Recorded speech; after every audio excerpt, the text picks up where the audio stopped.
Cumprimento a todos com a graça e a paz de nosso Senhor. Quem recebe, diga amém. Você que está conosco na internet também, você que está sintonizado conosco na emissora de rádio, nós também te cumprimentamos com a mesma graça e paz, que ela esteja na sua vida e na sua família e em tudo que diz respeito a você. Irmãos, eu tinha prometido que hoje nós iríamos retomar as ministrações sobre a segunda vinda de Cristo. A segunda vinda de Cristo é um acontecimento, assim que nós podemos dizer, um acontecimento muito grande, muito significativo na Bíblia. A Bíblia fala muito da segunda vinda de nosso Senhor. Mas existem certas coisas que devem acontecer, né? Certos eventos, certas profecias que precisam ser cumpridas para que venha a culminar com a segunda vinda de Cristo visível sobre a terra. Apocalipse 1:7 diz, e todo olho verá. Ou seja, todas as pessoas na face da terra vão ver Jesus quando ele retornar em poder e grande glória. E todo olho verá, até mesmo aqueles que o traspassaram. Então, é uma promessa, mas para que isto aconteça, outros acontecimentos, outras profecias precisam se cumprir, né? E tudo vai afunilando para desembocar na segunda vinda de Cristo, literalmente. Então, eu quero retomar esses estudos, falando hoje sobre um personagem bíblico chamado o Anticristo. Então, nós vamos começar hoje, vou fazer uma introdução a esse assunto, sobre o Anticristo, falar um pouco sobre ele. É um assunto que é meio complicado. É fácil para quem domina as Escrituras, ou seja, os textos bíblicos, mas é complicado porque existe muita informação, principalmente na internet, que gera muita confusão mesmo. Então, nós vamos nos ater à Bíblia e às coisas que estão correlatas à palavra de Deus. E eu quero começar lendo dois textos que falam deste homem. O primeiro no Antigo Testamento. Você, por favor, abra a Bíblia em Daniel, livro do profeta Daniel, no capítulo 7. Este capítulo 7, os estudiosos, os teólogos e também os escatologistas, aqueles que estudam profecias, consideram que é o capítulo mais importante do Antigo Testamento. Capítulo 7 do livro do profeta Daniel, porque ele pega nos dias de Daniel e vem até o milênio. A profecia que aí está. É claro que não tem detalhamento. Elas são apenas tópicos. É como se você olhasse uma cadeia de montanhas. Você vai vendo os picos, né, mais altos, mas você tem uma visão desde os dias de Daniel até o milênio, até a volta de Jesus, implantando o seu reino visivelmente aqui na terra. Você sabia que Jesus vai reinar corporalmente aqui na terra? E a cidade que ele já escolheu para reinar é a cidade de Jerusalém. Por isso que Jerusalém é uma pedra de tropeço, é uma dificuldade com esta cidade.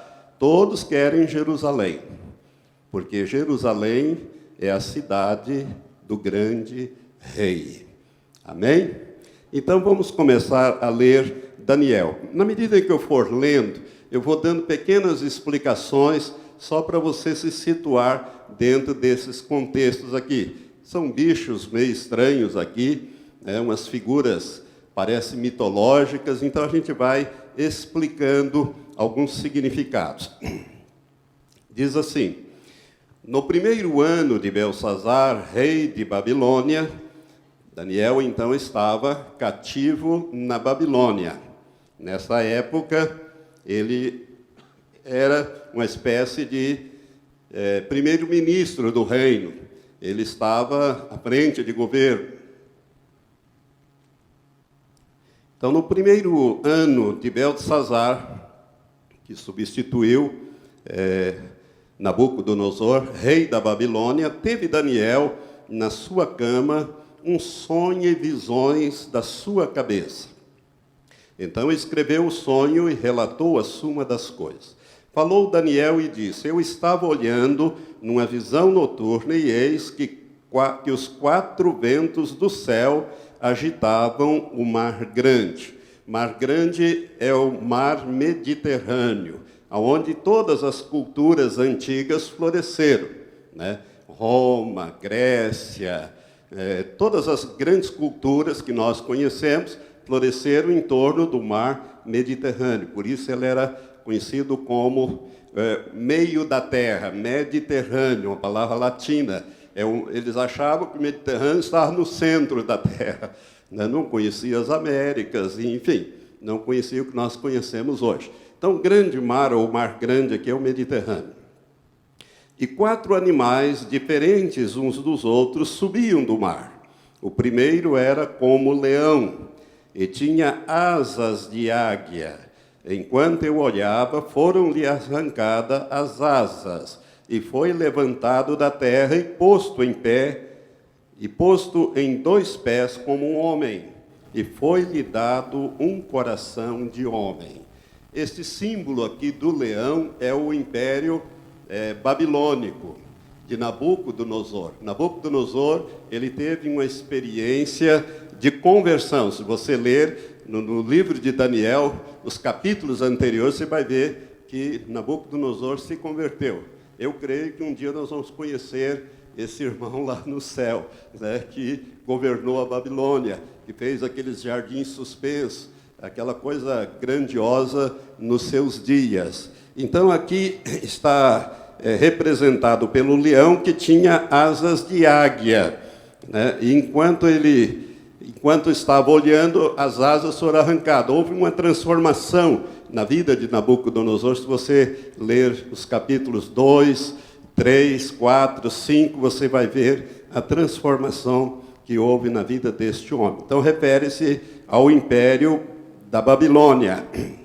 Continuei olhando, verso 5, e eis aqui um segundo animal semelhante a um urso, o qual se levantou de um lado, tendo na boca 3 costelas entre os seus dentes, e foi-lhe dito assim: levanta-te, devora muita carne.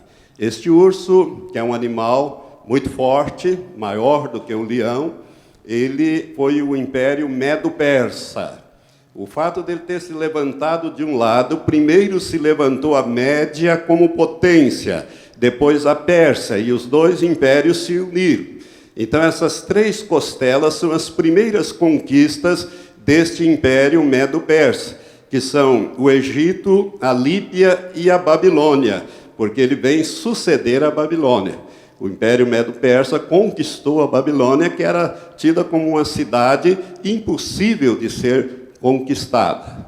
Mas Dario conseguiu desviar o rio, o curso do rio, e entraram a pé ali em terra seca, e entraram em Babilônia e tomaram a Babilônia. Um dos capítulos mostra aquela festa desse rei, Belsazar, né? Foi naquela noite que Babilônia caiu e subiu o império Medo-Persa. Vamos continuar lendo. Levanta e devora muita carne. Esse império, ele foi maior e durou mais tempo do que a Babilônia.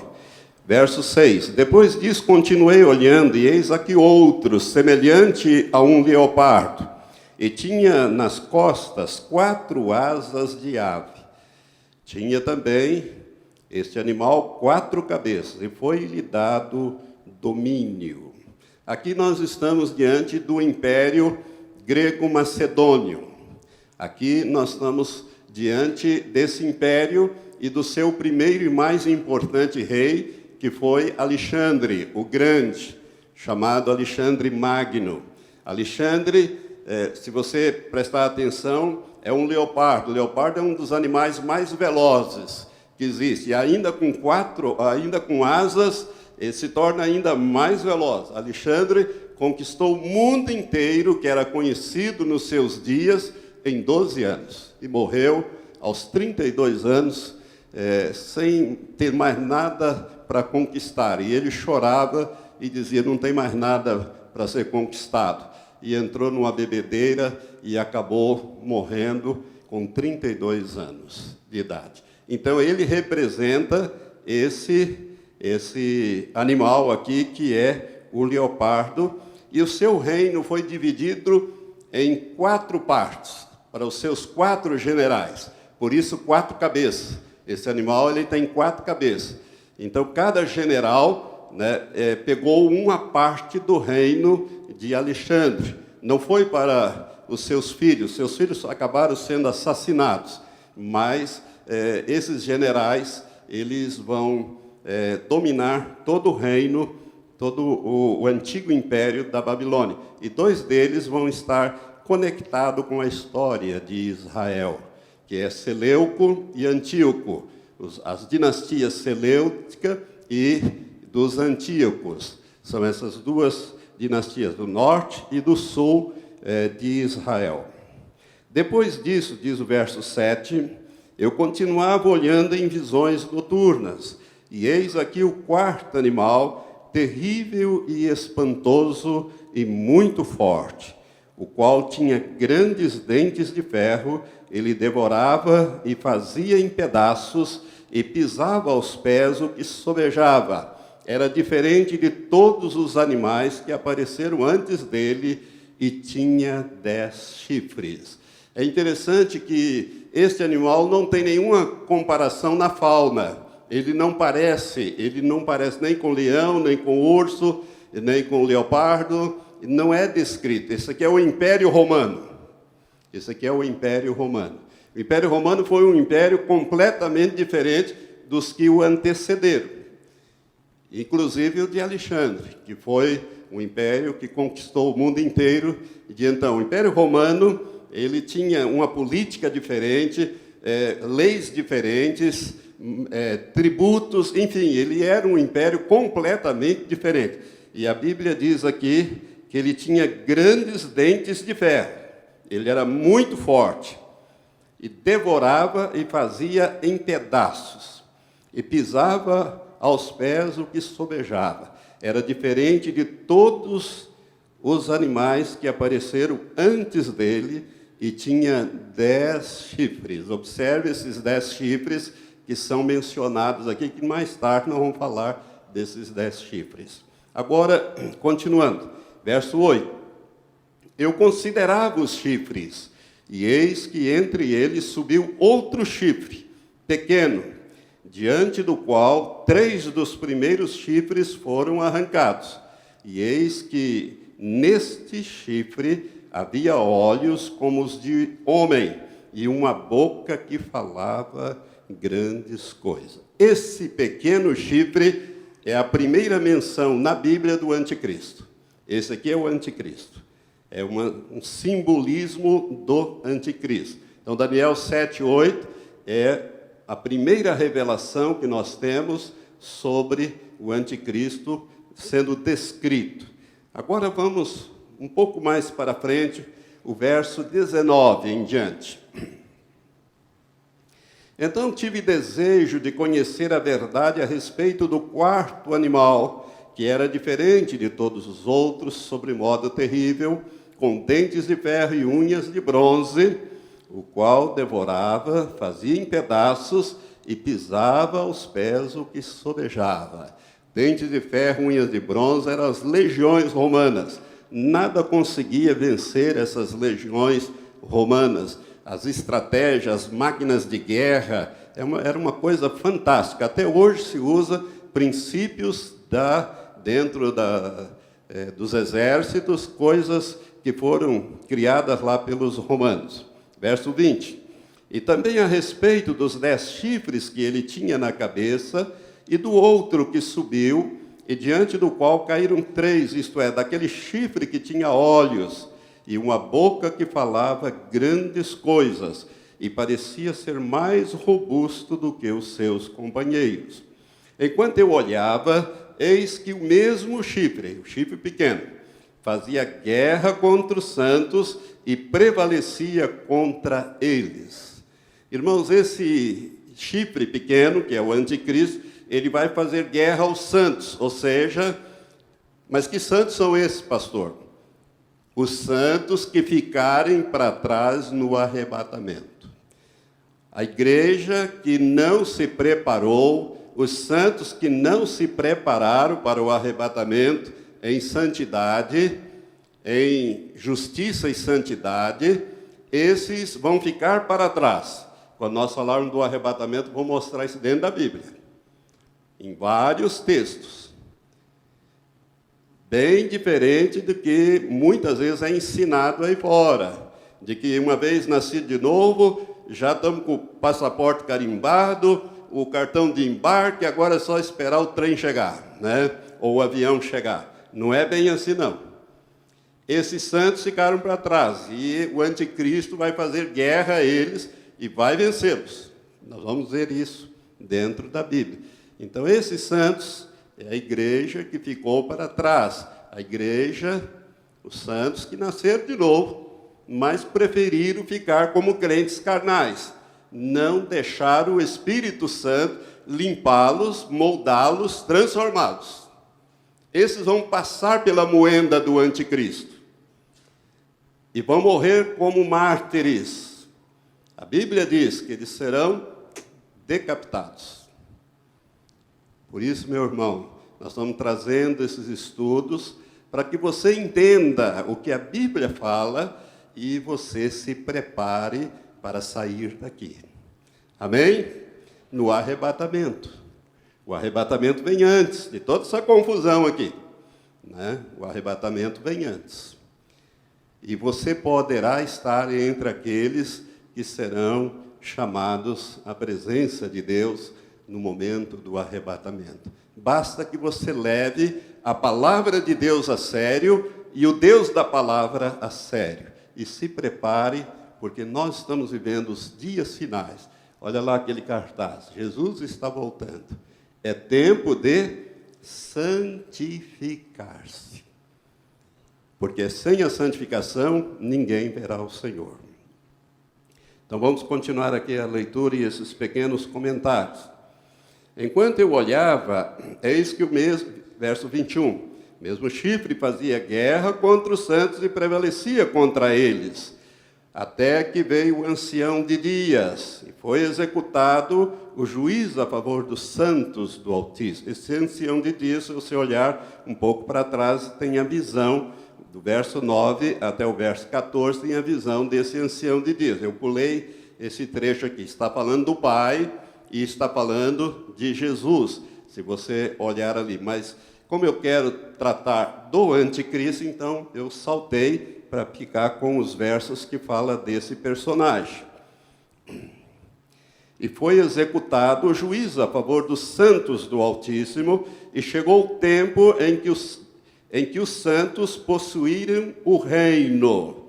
Assim me disse ele, o anjo que estava na visão de Daniel. O quarto animal será um quarto reino na terra, o qual será diferente de todos os reinos e devorará toda a terra. Isso é, conquistará toda a terra e a pisará aos pés e a fará em pedaços. Isto é, dividirá em países, pedaços aqui, países. Esses impérios aglutinavam e os romanos, eles dividiram. E as fará em pedaços. Verso 24. Quanto aos 10 chifres daquele mesmo reino, preste atenção nisso, ou seja, do Império Romano, daquele mesmo reino se levantarão 10 reis, ou 10 reinos. Reis e reinos, aqui nesse texto, equivale, são palavras equivalentes. Tanto pode ser traduzido como reis, como pode ser traduzido como reinos, né? Então, diz aqui, quanto aos 10 chifres, daquele mesmo reino se levantarão 10 reis, e depois deles se levantará outro, o qual será diferente dos primeiros, e abaterá 3 reis ou 3 reinos. Proferirá palavras contra o Altíssimo, e consumirá os santos do Altíssimo, cuidará de mudar os tempos e a lei. Ele vai mudar, o anticristo vai mudar, inclusive o calendário, que hoje é antes de Cristo, depois de Cristo. No governo do anticristo vai ser diferente. O homem tentou uma vez fazer isso, na Revolução Francesa, mas não conseguiu. E hoje a história continua sendo dividida, antes de Cristo e depois de Cristo. Mas ele vai mudar os tempos, o calendário, e vai mudar as leis também. As leis, essas leis aí, esse negócio de democracia, direitos humanos, esse negócio todo, não vai ter no tempo do anticristo. Ele vai ser a lei, é ele que vai determinar como é que as coisas vão funcionar, né? Cuidará de mudar os tempos e a lei. Os santos lhe serão entregues na mão por um tempo, e tempos, e metade de um tempo. Ou seja, aqueles que ficaram para trás vão ficar nas mãos dele 3 anos e meio. Esta é a forma hebraica de dizer 3 anos e meio.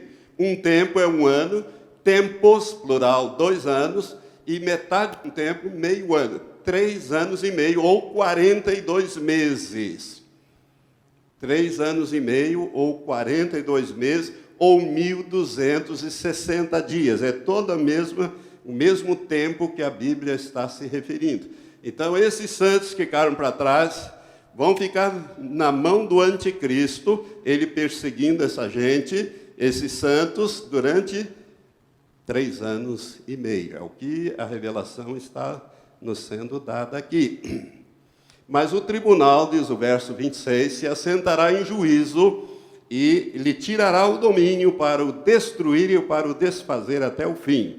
O reino e o domínio e a grandeza dos reinos debaixo de todo o céu serão dados ao povo dos santos do Altíssimo, e o seu reino será um reino eterno, e todos os domínios o servirão e lhe obedecerão. Aqui é o fim do assunto. Você está entendendo? Então, isso aqui já é o milênio. Você está vendo até onde chega essa revelação? Aqui já é o milênio.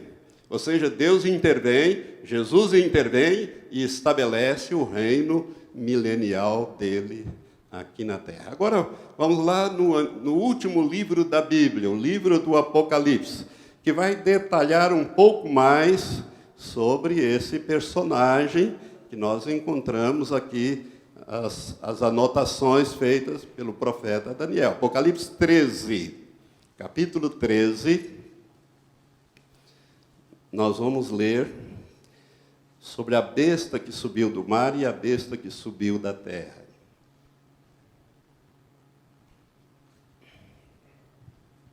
Então vi subir do mar uma besta que tinha 10 chifres, olha o chifre aqui, ó. Olha os 10 chifres de lá, os 10 chifres aqui. Está percebendo, irmão? A ligação? Que tinha 10 chifres. Chifres, irmãos, é um símbolo de poder. 10 chifres significa 10 governos, 10 reinos, 10 estados, ou 10 primeiros ministros que vão governar 10 países. 10 chifres seriam 10 países. Então vi subir do mar uma besta que tinha 10 chifres e 7 cabeças. 7 cabeças, você pode achar, mas que coisa mais esquisita, né? Um bicho que tem 7 cabeças, 10 chifres. Essas 7 cabeças são os 7 impérios que dominarão o mundo. O primeiro deles, o império, um dos mais antigos, o Império Egípcio, o Império Assírio, não é Síria, é Assíria, tudo junto. O Império Assírio, o Império Babilônico, que é onde começa essa revelação, terceiro, o quarto, Medo-Persa, o quinto, Império Grego, o sexto, Império Romano, e o sétimo é o Império do Anticristo, que ainda não veio, mas vai chegar. Vai chegar. O capítulo 17 de Apocalipse diz exatamente isso. Então, é o Império do Anticristo. É interessante notarmos que, desde o Império Romano, os homens sempre quiseram dominar o mundo e formar um império, e não conseguiram. Por exemplo, Carlos Magno, no ano 800, ele tentou criar o segundo Reich, ou o segundo reino, e que ele quis estabelecer. O primeiro seria o Império Romano, e ele, então, quis restaurar o Império Romano, mas não conseguiu. Isso no ano 800 da nossa era. Nós vemos também Gengis Khan tentando mais tarde, não conseguiu. Conseguiu dominar a metade do mundo, mas não conseguiu dominar todo o mundo conhecido dos seus dias. Também Napoleão Bonaparte tentou dominar o mundo, dominou boa parte do mundo, mas não conseguiu dominar todo. E o último que tentou dominar o mundo foi Adolf Hitler, que criou o terceiro Reich. O primeiro era o reino, Reich é reino em alemão. Então, o primeiro reino, o Império Romano, o segundo do Carlos Magno, e o terceiro seria de Adolf Hitler, não é? Que, segundo os nazistas, ia durar 1000 anos. Durou de 1939 a 1945. O tempo da guerra, perdeu e acabou. Mas ele tentou dominar o mundo, e por pouco não domina. Por pouco não domina, ou seja, Deus não permitiu. Quem vai dominar o mundo, que vai ser a sétima cabeça, é o Anticristo. Esse vai dominar o mundo. Esse vai dominar o mundo. Por isso, preste atenção nas coisas, irmãos. Olha bem as notícias de jornal. É por isso que o mundo está se aglutinando em blocos. O Mercosul, né? A União Europeia, quantos países estão lá? 27 países reunidos num bloco só, né? Na União Europeia. Lá na Rússia, esfacelou, eles fizeram lá um bloco também, né? Os tigres asiáticos, aqui nas Américas, o Tratado de NAFTA, unindo a América do Norte, os 3 países da América do Norte, Canadá, Estados Unidos e México, com a América Central e a América do Sul. Não deu muito certo, porque a turma aqui já tinha feito o Mercosul e não quiseram entrar nisso, mas há uma tentativa. Então, é muito mais fácil você dominar um bloco do que ficar dominando país por país. Tudo isso está dentro desse contexto para o Anticristo dominar o mundo. Então, nós estamos vivendo o tempo final, e ele vai dominar, porque ele vai controlar a água, os alimentos e a energia. E quem controlar essas 3 coisas, controla o mundo. Não tenha dúvida disso. O Anticristo, que tem a sabedoria do diabo, ele vai fazer essas coisas. Mas vamos continuar aqui. Então vi subir do mar uma besta que tinha 10 chifres, 7 cabeças, e sobre os seus chifres 10 diademas. Diademas significa coroas. Então se trata de reinos ou estados. E sobre as suas cabeças nomes de blasfêmia. E a besta que vi era semelhante ao leopardo, e os seus pés como de urso, e a sua boca como de leão. E o dragão deu-lhe o seu poder, o seu trono e grande autoridade. Veja bem, quando Daniel recebe a visão, ele olha para o futuro. Quem que ele vê primeiro? Ele vê primeiro o leão, depois ele vê o urso, Império Medo-Persa, depois ele vê o leopardo. João recebe essa visão olhando para trás. Então, olhando para trás, ele vê primeiro quem? Quem está mais perto. Quem que estava mais perto? O grego, já que o quarto animal é diferente. Ele vê o grego, ou seja, ele vê o leopardo, depois ele vê o urso e depois ele vê o leão. Você entendeu aqui a visão? Como ela é invertida, porque João está vendo para trás e para frente aqui. Porque toda essa cultura vai entrar para o último império, que é o império do anticristo. Nós hoje temos a cultura grega. Quantos nomes gregos nós temos, né? Originário, né? A Bíblia, de vez em quando nós falamos, cardiologia, da onde vem isso? Do grego. Cardio, coração, né? Teologia, Deus, logia, tratado, estudo. E assim, as palavras grego, romano, né, latinas, né, e também dessas outras culturas, mas principalmente o grego e o latim. Então ele vê para trás. Era semelhante ao leopardo, com os seus pés como de urso, e a sua boca como leão. E o dragão aqui é o símbolo de Satanás. A besta aqui é o anticristo, é chamado de besta, aqui, porque aos olhos de Deus ela é uma besta, mas a besta aqui, essa palavra, irmãos, significa terion no grego. Olha nós usando o grego outra vez. Terion, que significa uma fera, um animal extremamente feroz e destrutivo. Então, ele é a besta, o anticristo. Deus o vê assim. Por isso, ele é dado aqui a revelação como sendo esse animal feroz. O dragão, nós sabemos que é um símbolo de Satanás.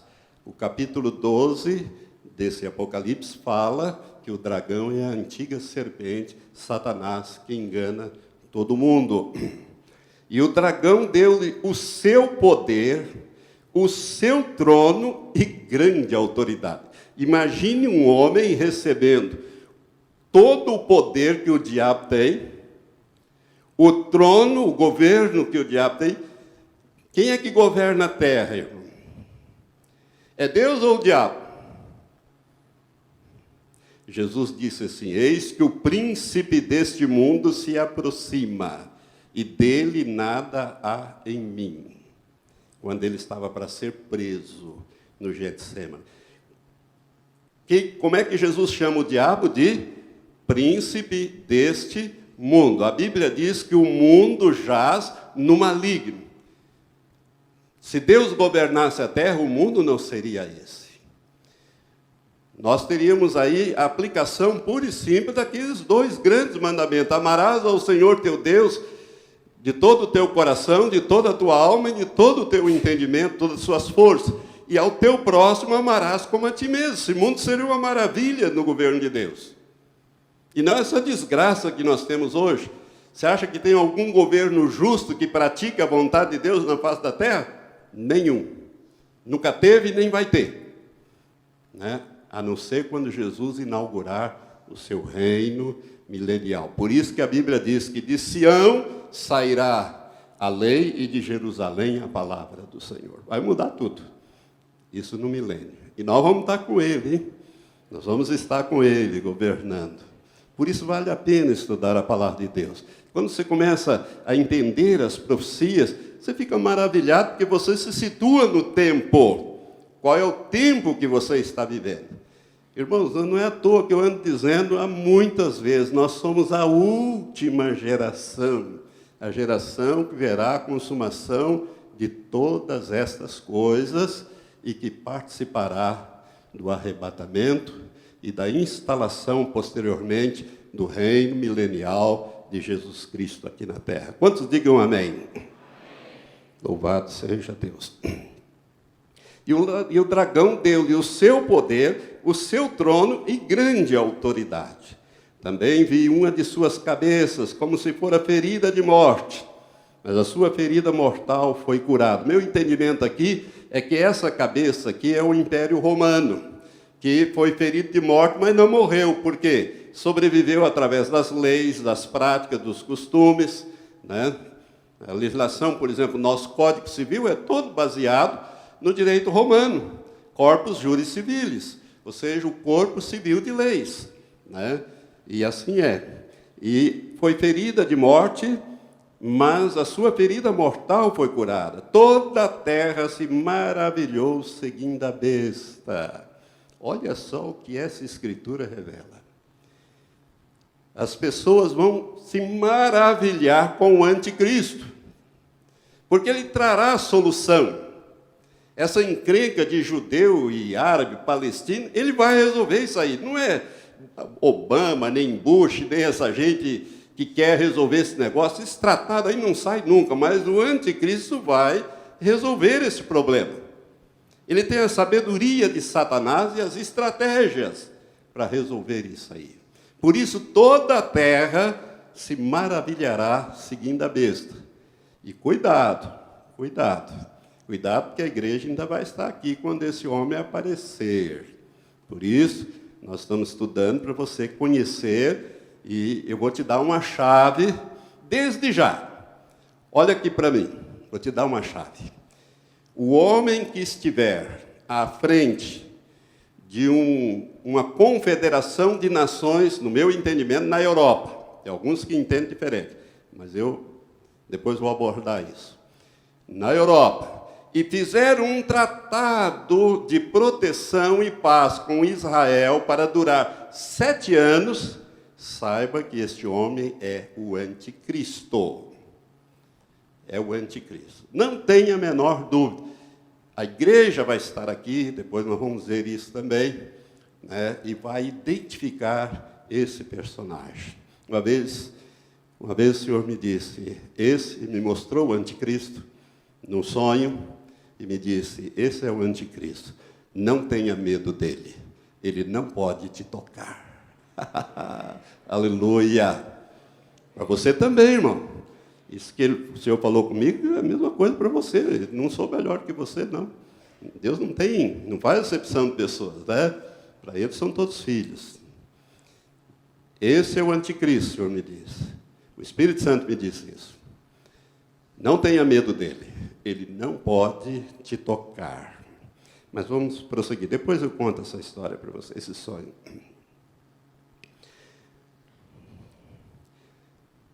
Aí, verso 4. Toda a terra se maravilhou seguindo a besta. Verso 4. E adoraram o dragão, porque deu à besta a sua autoridade, e adoraram a besta, dizendo, quem é semelhante à besta?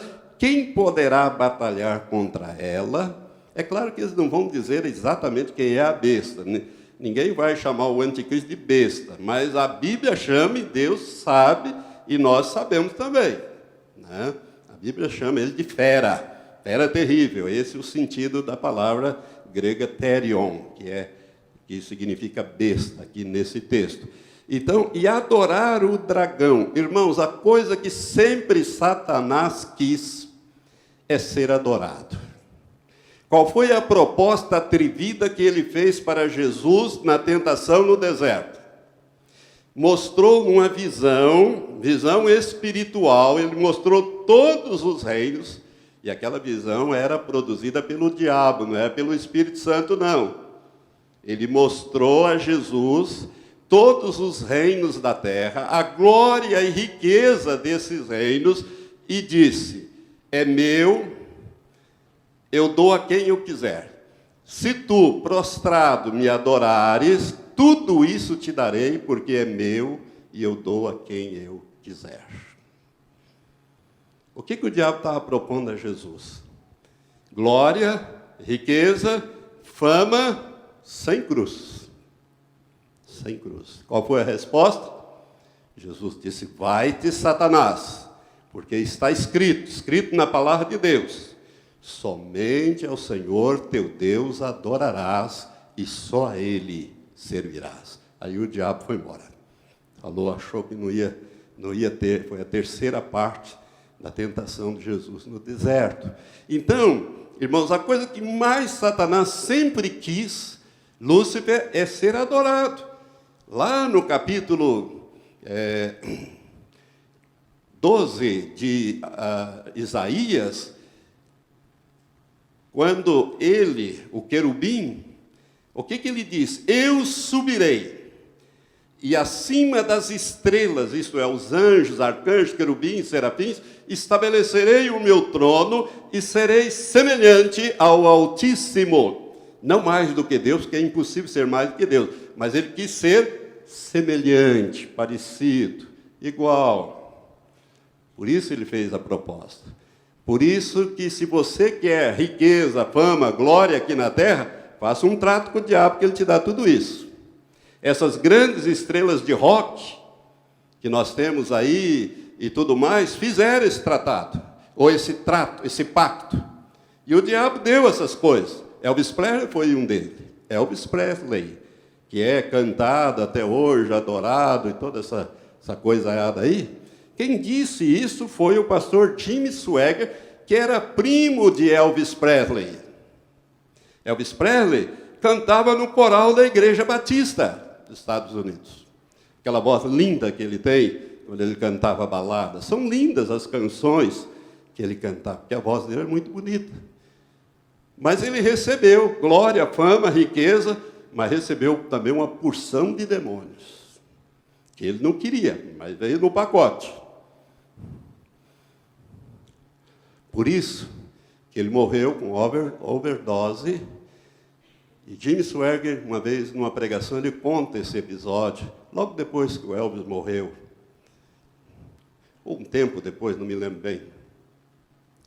Que Elvis Presley morava em Beverly Hills, numa mansão em Beverly Hills, e ele andava com 2 revólveres na cintura, dentro de casa. 2 Smith Wesson. E ele via os demônios e atirava. Atirava no teto, a casa dele era toda esburacada de bala. Seus guarda-costas tinham um verdadeiro pavor, porque um bicho daquele podia ficar na frente de um guarda-costas e ele atirar no bicho e acertar o guarda-costas. Isso é realidade, irmãos. Isso é realidade. Ele sempre quis ser adorado.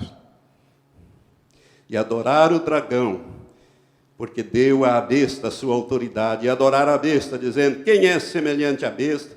Quem poderá batalhar contra ela? Quando eu falar sobre as 2 testemunhas, eu vou voltar a esse versículo e explicar esse versículo melhor. Foi-lhe dada, verso 5, uma boca que proferia arrogâncias e blasfêmias, e deu-se-lhe autoridade para atuar por 42 meses. 42 meses são 3 anos e meio, ou 1.260 dias, ou tempos e metade de um tempo. É esse período que ele vai governar toda a terra, que ele vai governar com poder total. E abriu a boca em blasfêmias contra Deus, para blasfemar do seu nome e do seu tabernáculo e dos que habitam no céu. A igreja já está lá. Também lhe foi permitido fazer guerra aos santos, aos santos aqui, e vencê-los. Está vendo? Lá em Daniel 7, Apocalipse 13, o mesmo texto. Agora ele esclarece que esses santos foi permitido. Por quê? Porque ficaram para trás. Não se prepararam, não levaram a sério a santificação. Continuaram fazendo as coisas que o Espírito Santo tem falado. Meu irmão, se você tem o Espírito Santo habitando em você, e se você nasceu de novo, você tem, o Espírito Santo fala com você. Pois ele fala comigo, ele fala com você também. E certas coisas o Senhor quer que você abandone. Mude. Deixe o Senhor te limpar. A Bíblia diz, aquele que mentia, não minta mais. Aquele que roubava, furtava, não furte mais. Mude. Deixe o Espírito de Deus ir fazendo essa mudança. Porque, senão, você vai cair nesse verso 7. Também lhe foi permitido, a besta, fazer guerra aos santos e vencê-los. E deu-se-lhe autoridade sobre toda a tribo, povo, língua e nação. E adorá-lo-ão todos os que habitam sobre a terra, esses cujos nomes não estão escritos no livro da vida do Cordeiro, que foi morto desde a fundação do mundo. Se alguém tem ouvidos, ouça. Se alguém leva em cativeiro irá. Se alguém matar a espada, é necessário que a espada seja morto. Aqui está a perseverança e a fé dos santos. Até aqui você está me acompanhando bem? Eu estou fazendo uma exegese, uma pregação. Irmãos, eu ministrei essa palavra em 1997, há 17 anos atrás. E eu não fiz essa exegese que eu estou fazendo com os irmãos aqui. Eu fiz muito mais rápido, rapidinho. Né? Dessa vez eu quero passar mais algumas coisas e atualizar esse estudo que está na internet, inclusive, à disposição, que é o anticristo. Vamos continuar, então, porque agora vem uma outra revelação. E vi subir da terra outra besta. A primeira subiu do mar. Mar, irmãos, significa povos, nações e línguas agitadas, socialmente agitadas. Quer ver? Vamos um pouquinho para frente para você ver como isso é verdade. Capítulo 17, vira a página aí para você ver. Aqui nós vemos, no capítulo 17, nós vemos aqui, bem, mostrar-te a condenação da grande prostituta que está assentada sobre muitas águas. Mar é um lugar que tem muitas águas. Agora, vamos ver o significado de águas, ou mar aí.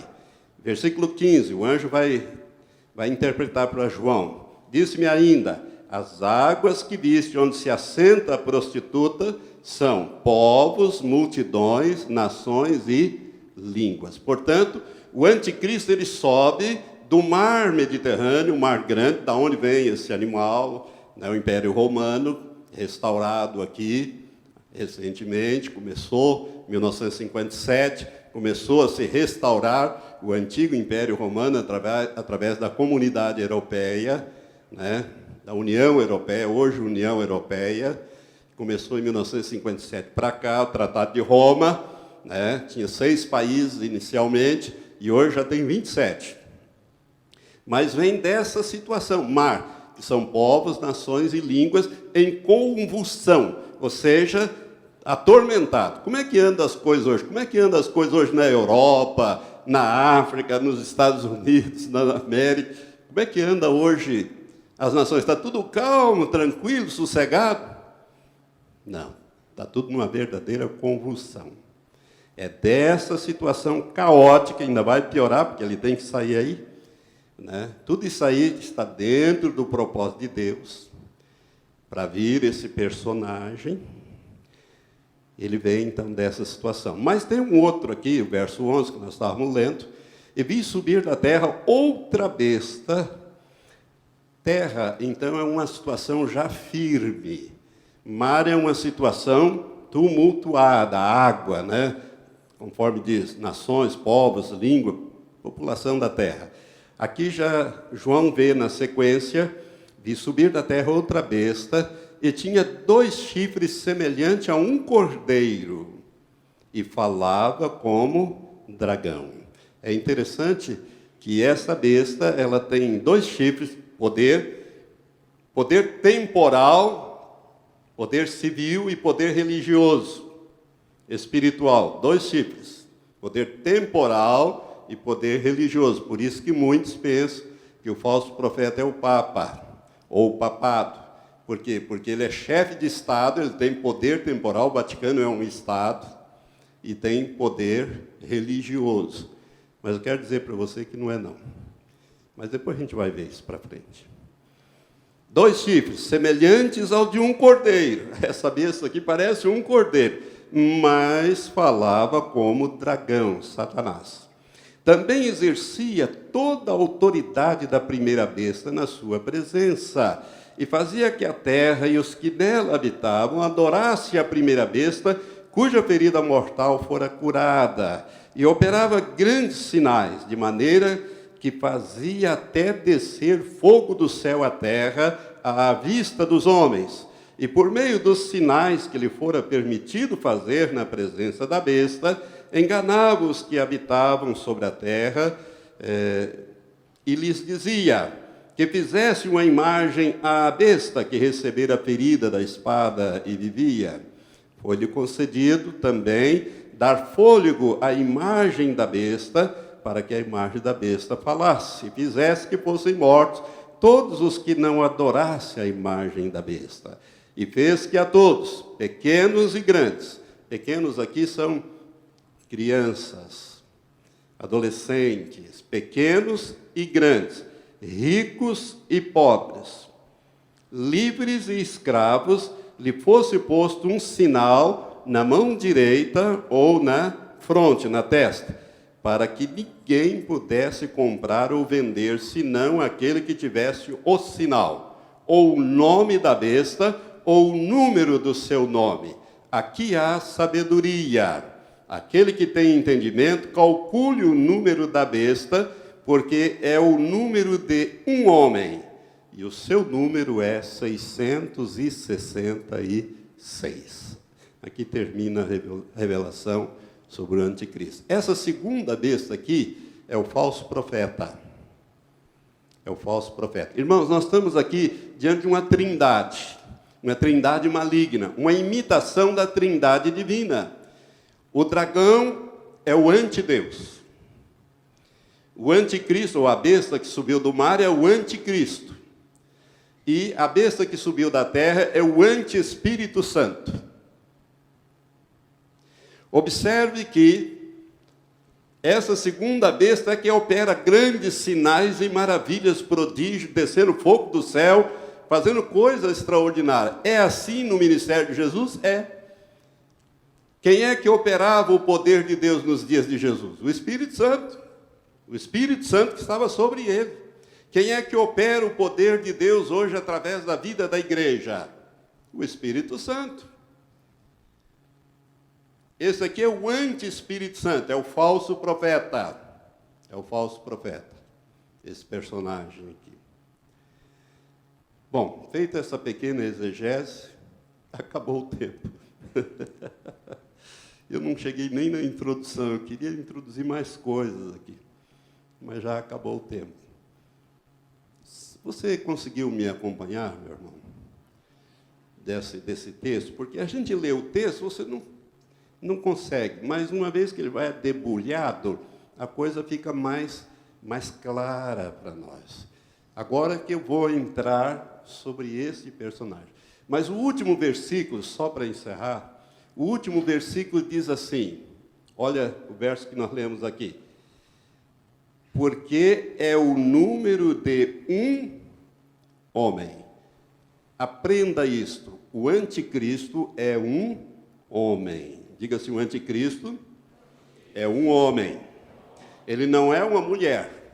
Não precisa dizer não. Ele não é uma mulher. Ele não é uma instituição.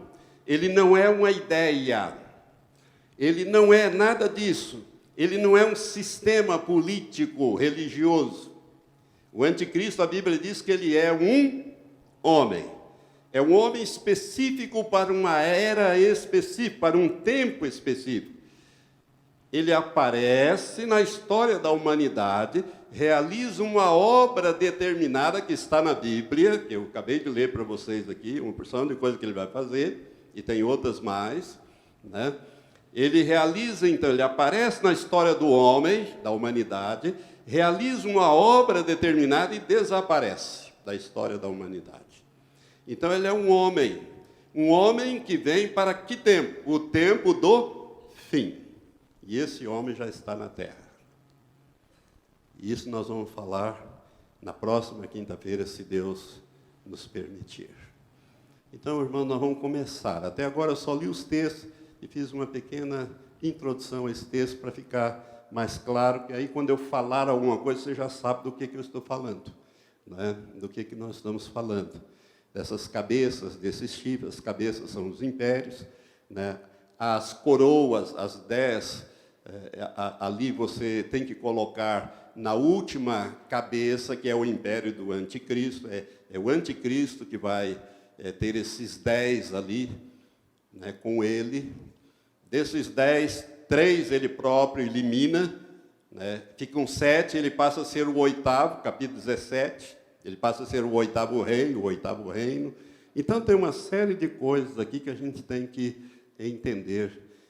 O simbolismo. O livro do Apocalipse é um livro muito simbólico, extremamente simbólico. Você viu os símbolos aqui? Dragão é Satanás. Primeira besta, a besta da terra, é o anticristo. Segunda besta que sai da terra, o que sai do mar é o anticristo, o que sai da terra é o falso profeta, que também é anticristo. Depois nós vamos ver isso.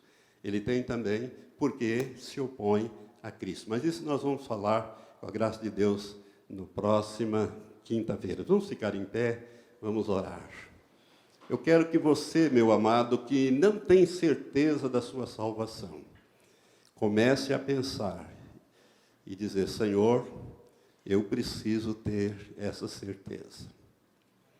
Eu preciso ter certeza da minha salvação. Porque se você não tiver esta aliança com Jesus Cristo, você fica para trás. Não importa que você tenha sido batizado em qualquer igreja. Batismo não é salvação. É uma experiência de conversão. É ser tocado pelo Espírito Santo, convencido do pecado, da justiça e do juízo.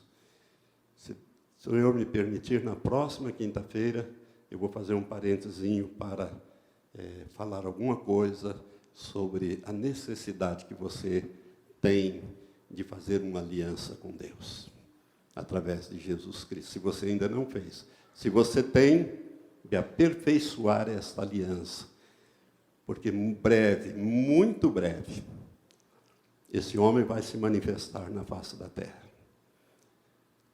E aí o tempo, vamos dizer assim, o relógio, aí vai contar. Nós vamos saber, aí dá para contar. Não dá para marcar dia e hora, mas dá para você saber mais ou menos o que vem por aí.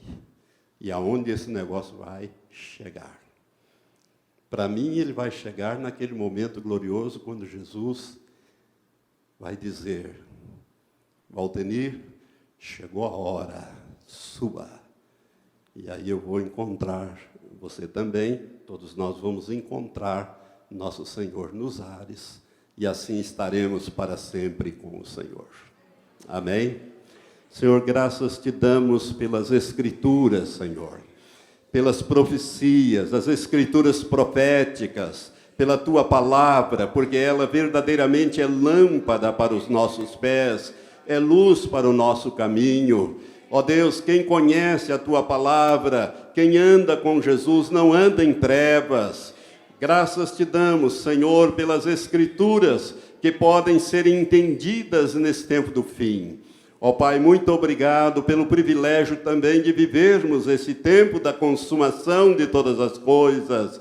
Pai, mas também a responsabilidade que temos, ó Deus, de viver uma vida santa, separada, consagrada ao Senhor, e ao mesmo tempo, Senhor, testificar dessas verdades eternas para aqueles que ainda não têm essa experiência. Leva-nos, ó Pai, a orar mais pelos nossos familiares, pelos nossos amigos, pelos nossos parentes, ó Pai, para que eles não fiquem para trás no arrebatamento. Senhor, prepara-nos em santidade, em mudança, para que esta igreja, Senhor, suba naquele momento glorioso, quando Jesus vier buscar os seus. Maranata é a nossa oração. Vem logo, Senhor Jesus. Vem logo, te pedimos e oramos, em nome de Jesus, o amado. Amém.